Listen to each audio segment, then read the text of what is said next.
उत्तराखंड भूगोल के लेक्चर 4 में आज बारी है दून क्षेत्र की। दून क्षेत्र पहले भी हम थोड़ा सा ब्रीफ इंट्रोडक्शन ले चुके हैं इसका। हमें पता है कि शिवालिक जो रेंज है, शिवालिक रेंज के उत्तर में और लेसर हिमालय जिसको हम लघु हिमालय कहते हैं, इसके दक्षिण में कुछ लंबाकार घाटियां पाई जाती हैं, जैसे ये दून वैली होगी। ठीक है, तो इन लंबाकार घाटियों को दून कहा जाता है। आ रही बात समझ में? तो दून एक तरह की घाटी है। किस तरह की घाटी हैं? ये लंबाकार घाटी हैं। लंबाकार क्यों बोल रहे हैं? क्योंकि इनकी लंबाई अधिक होती है। इनकी लंबाई अधिक होती है कंपैरेटिवली, तुलना में चौड़ाई के। जैसे अगर दून को एग्जांपल लें हम, देहरादून। देहरादून क्या है? एक घाटी है। ठीक है, तो देहरादून उदाहरण के लिए, देहरादून का अगर एग्जांपल लें तो देहरादून की हमने पहले भी बात कर चुके हैं। 75 किलोमीटर लगभग ये लंबी है। ये इसकी लंबाई है और लगभग 25 से 35 किलोमीटर इसकी चौड़ाई है। ये तो हो गई इनके एरिया की बात। दूसरा, ये बेसिकली एक तरह की चौरस घाटियां होती हैं। चौरस मतलब लगभग आप कुछ आयताकार की होती हैं, चौरस घाटियां होती हैं। ठीक है, इनकी एक विशेषता ये है कि उत्तराखंड के पश्चिम और मध्य में यहाँ तो इनको दून कहा जाता है, पहले भी हम बात कर चुके हैं इस चीज़ की। लेकिन अगर पूरब की साइड में देखें तो पूरब की साइड में अधिकतर इन घाटियों को द्वार के नाम से जाना जाता है। जैसे फॉर एग्जांपल यहाँ पे एक उदाहरण देहरादून का है। देहरादून सबसे बड़ी घाटी है, तो उसी के एग्जांपल लेते हैं। ये है देहरादून। ठीक है, सैटेलाइट मैप में आपको जो ये समतल जैसा एरिया दिख रहा है, ये वाला, ये पूरा का पूरा क्या है?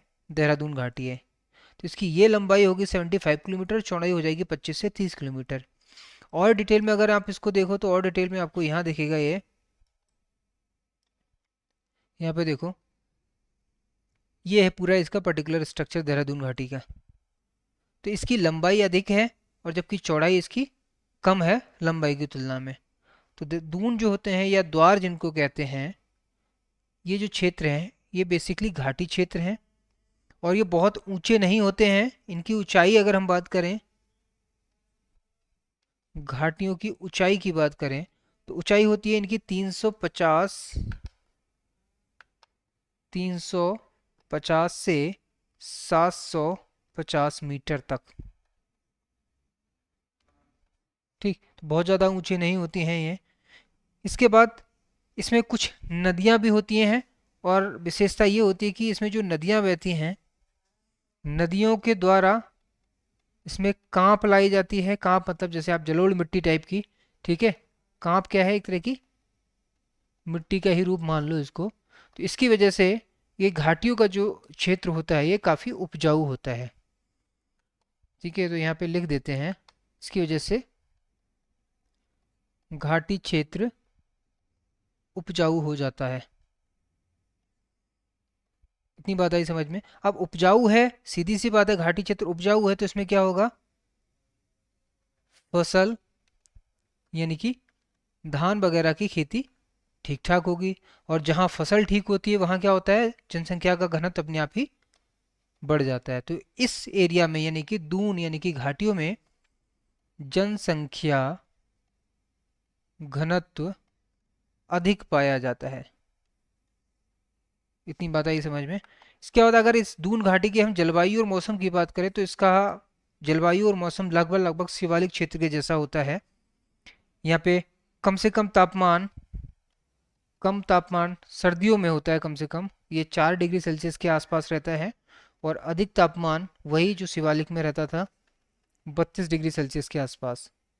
वर्षा की बात करें तो वर्षा में भी यही लगभग 200 से 250 degree centimetre, not degree, sorry Shaktimaan हो गया यहाँ पे, 250 सेंटीमीटर ये वर्षा होती है यहाँ पे। अब एक विशेषता और है यहाँ पे कि इस ये जो घाटियाँ होती हैं, जैसे दून बेलू है, दून बैली है, नॉट वैल्यू। इसमें क्या होता है,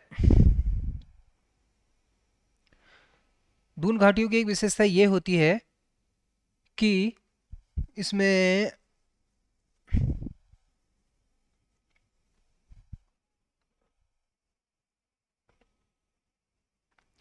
दून घाटियों की एक विशेषता ये होती है कि इसमें भूस्खलन बहुत होता है।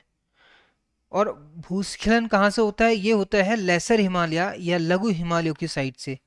ये आपको समझ में आएगा। बेसिकली होता है क्या, देखो इनका फॉर्मेशन कैसे हुआ है उसको थोड़ा समझोगे तो आपको बड़ी आसानी से चीज़ें समझ में आ जाएंगी। जब अर्थ का जो सरफेस होता है उसमें जब कोई क्रैक पड़ता है, तो क्रैक पड़ने से क्या होता है कि जो पुरानी ऊपर का जो सरफेस है वो ऊपर उठने लगता है कुछ इस तरह से, और यंगर वन नया जो सरफेस है वो नीचे दबता जाता है। तो इस तरह से क्या होता है, एक पहाड़ या चट्टान उठने लगती है और एक तरह के माउंटेन बन जाते हैं। तो ये जो नीचे का रीजन है ये वैली का रूप ले लेता है और ऊपर वाला माउंटेन बन जाता है। तो जो उठा हुआ रीजन है इसको अगर हम लेसर हिमालय माने, मतलब लघु हिमालय माने, ठीक है, और ये जो नीचे का घाटी क्षेत्र है इसको अगर हम दून माने, तो दून में क्या होता है, ये इस साइड की इसके ढलान वाली जो चट्टानें ये खिसकती रहती है, इस चक्कर से दून क्षेत्र में भूस्खलन की घटनाएं बहुत अधिक होती हैं। और ये कहाँ से होता है, लघु और मध्य हिमालय की तरफ से होता है, ये ध्यान रखना है। इतनी बात आ गई समझ में। तो यही था बेसिक दून के बारे में। बाकी अगर कुछ छूटा होगा तो हम इसको कवर कर लेंगे क्वेश्चंस की जब हम स्टडी करेंगे, ठीक है। अब कौन कौन से दून कहाँ कहाँ पाए जाते हैं ये भी बात कर लेते हैं। जैसे एक तो हो गया देहरादून हो गया, इसके अलावा एक जो फेमस दून है वो है नंदौर दून। नंदौर दून पड़ता है नैनीताल डिस्ट्रिक्ट में, और नंदौर बेसिकली एक तरह की जीव अभ्यारण्य यानी वाइल्ड लाइफ सेंचुरी है, और ये 2012 में स्टैब्लिश हुई थी, ठीक है। इसमें साल, ऐसे यहाँ लिखो, इसमें साल, शीशम और खैर वगैरह के पेड़ पाए जाते हैं नंदौर वाइल्ड लाइफ सेंचुरी में। इसके अलावा यहाँ पे जो जीव जंतु हैं उसमें एलिफेंट, टाइगर, लेपर्ड, ये जंतु वगैरह काफ़ी पाए जाते हैं, और हिरन वगैरह, ठीक। तो नंदौर जो है ये भी एक तरह का दून क्षेत्र है और ये नैनीताल डिस्ट्रिक्ट में पाया जाता है। इस तरह से और भी हैं, जैसे कोठारी हो गया, चौखम पौड़ी में पाया जाता है। यहाँ पे लिख लेते हैं, चलो ऐसे तो याद रहेगा नहीं आपको। एक और भी है चौखम, ये पौड़ी में पाया जाता है, दून क्षेत्र है ये भी, ठीक है। एक है कोट, कोट ये भी नैनीताल में पाया जाता है, ये भी दून क्षेत्र है, ठीक है। तो हम यहाँ पे किसकी बात कर रहे हैं, हम बात कर रहे हैं दून क्षेत्र की, ठीक है। चौखम हो गया, कोट हो गया।